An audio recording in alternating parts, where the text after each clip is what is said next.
Salut les gourmands, j'espère que vous allez bien et bienvenue dans cette nouvelle vidéo. Alors tout avant de commencer, je voudrais m'excuser du peu de vidéos que j'ai fait en ce moment, mais je n'avais vraiment pas le temps d'en faire. Mais bon, le principal c'est que aujourd'hui je suis là. Donc aujourd'hui nous allons réaliser une recette de Gravity Cake. Donc le Gravity Cake c'est quoi?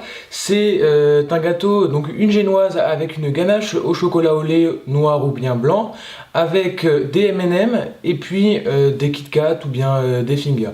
Donc c'est parti pour les ingrédients. On va tout d'abord donc réaliser la génoise. Pour ce faire, il vous faudra de la farine, du sucre, du cacao et 3 œufs. Et ensuite, on va réaliser la ganache au chocolat et pour ça, il vous faudra 200 ml de crème fraîche et 150 g de chocolat au lait ou bien 200 g de chocolat noir.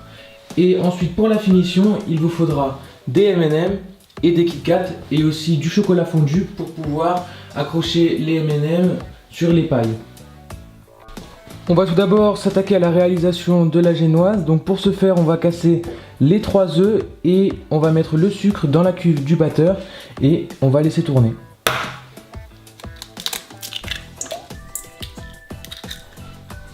Donc on va laisser tourner, mais il faut que notre mélange ait au moins doublé voire triplé de volume et que les œufs soient bien blanchis.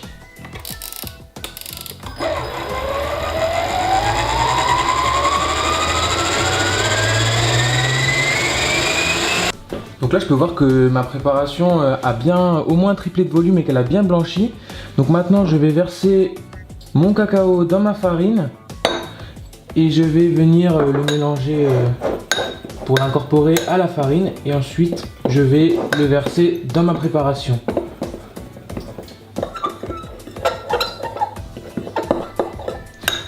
Donc voilà, et là je vais venir l'incorporer donc dans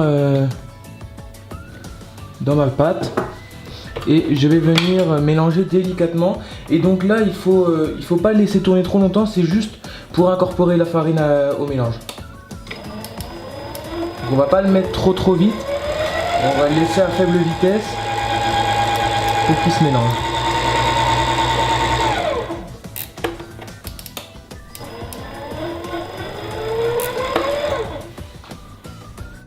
Je l'ai très légèrement mélangé avec le robot et je vais terminer de le mélanger à la maryse pour pas que le mélange retombe. Donc dès que tout est bien mélangé, on peut arrêter et on le mettra dans le cercle pour aller au four. Là ma préparation est bien homogène, donc je vais maintenant pouvoir la verser dans mon cercle que j'ai préalablement beurré et fariné pour pas que le gâteau à la sortie du four colle. Donc faites attention si vous avez un petit cercle de ne pas en mettre jusqu'en haut parce que la génoise est un gâteau qui a tendance à gonfler très fort au vu qu'on a battu les œufs, donc ça va vraiment très fort gonfler. Donc ne jamais le remplir jusqu'en haut car sinon ça va déborder dans le four.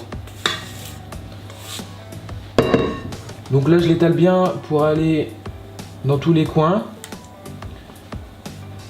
Et maintenant on va le mettre environ une vingtaine de minutes voire une trentaine de minutes à 180 degrés. Et ce qu'on fera c'est qu'on fera un test en piquant une pointe de couteau dans le gâteau pour voir s'il est cuit. Pendant que mon gâteau est au four, on va venir préparer la ganache au chocolat. Donc pour cela on va mettre la crème fraîche dans une casserole et on va venir la faire bouillir.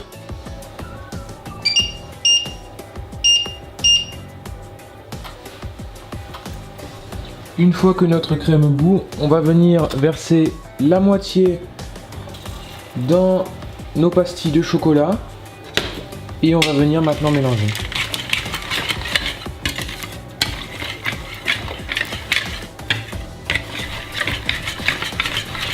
Une fois que le chocolat est fondu, ou presque fondu, on va venir ajouter le reste de la crème fraîche. Et on va continuer de mélanger.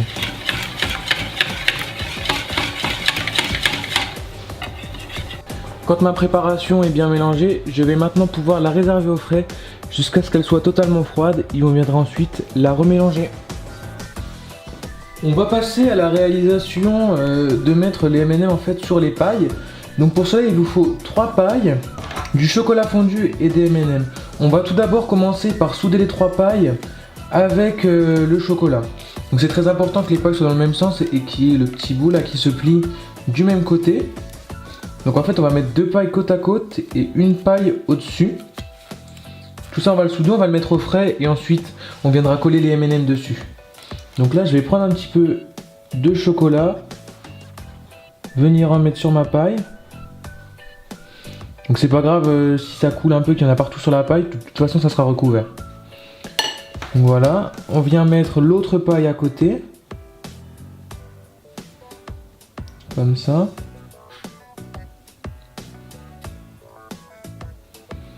Voilà, et ensuite maintenant on va venir mettre du chocolat ici, au milieu. Et mettre la 3e paille. Et ça, on va le placer au frais pour que le chocolat durcisse. Une fois que votre chocolat a figé, donc on va maintenant continuer. Donc on va prendre des M&M et on va venir les positionner sur les pailles. Donc je prends un M&M, je mets très peu de chocolat au-dessus, en dessous je veux dire. Il faut pas qu'il y en ait au-dessus sinon ça va se voir et ça va pas être joli. Donc je vais le poser sur la table. Et donc c'est pour ça qu'il faut vraiment faire très délicatement parce que le chocolat est encore, le chocolat n'est pas encore figé sur le M&M, donc ça tombe facilement.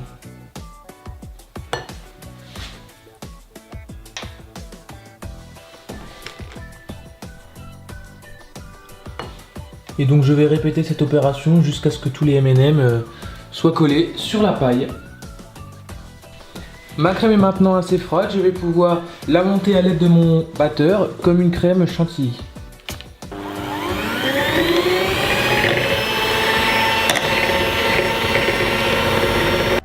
J'ai démoulé ma génoise et maintenant nous allons la couper en deux pour pouvoir mettre de la crème au milieu et ensuite on viendra la masquer. Donc pour la couper en deux, vous prenez le milieu et puis vous sciez. Il ne faut jamais tirer car sinon vous allez l'arracher. Vous sciez tout en tournant le gâteau et ça viendra tout seul et vous n'arracherez pas votre génoise. Surtout ne la coupez pas quand elle est encore chaude, laissez-la bien refroidir. Pour ma part je l'ai mis un petit peu au frigo pour qu'elle refroidisse rapidement et puis ensuite vous pouvez la couper sans problème. Donc voilà, j'ai enlevé le haut. Et maintenant, je vais venir mettre la crème que je viens de terminer au-dessus et je viendrai refermer. On va venir mettre une couche de crème. C'est pas la peine de mettre une couche trop importante, surtout qu'il faut garder de la crème pour pouvoir mettre au-dessus du gâteau. Donc comme ça, je pense que ça va suffire. Et on va venir l'étaler. Donc on la répartit bien jusqu'au bout, on fait bien... on essaie de bien le faire uniforme pour que chaque part ait de la crème.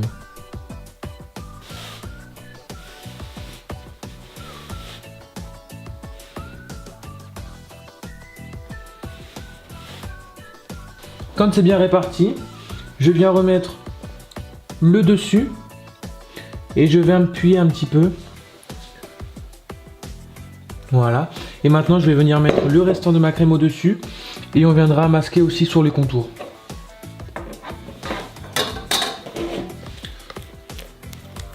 Donc je mets ma crème.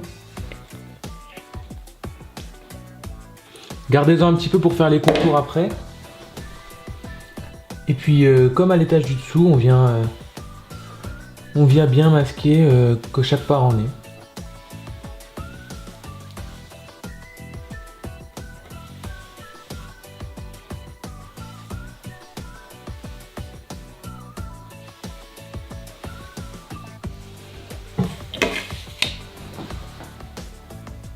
Pour masquer les contours, vous prenez votre gâteau dans la main, vous prenez de la crème et vous venez en mettre tout en levant. Et ensuite, on viendra faire le tour comme ça avec la palette pour pouvoir bien lisser. Quand mon gâteau est bien masqué, je vais venir mettre des Kit Kat. Donc je les ai coupés en deux pour qu'ils soient plus petits.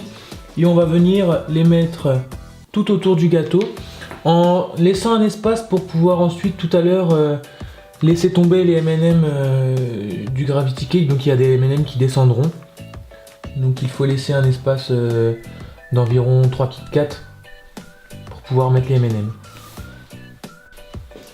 Les gourmands, donc j'ai pu une fois que mon chocolat fondait, en fait ce que je faisais c'est que je mettais un M&M ou deux, puis ensuite je le remettais au frais pour que le chocolat durcisse, ainsi de suite jusqu'à avoir tous mes M&M bien collés dessus. Et ensuite j'ai placé mes M&M ici qui descendent avec mon paquet d'M&M que j'ai juste posé dessus.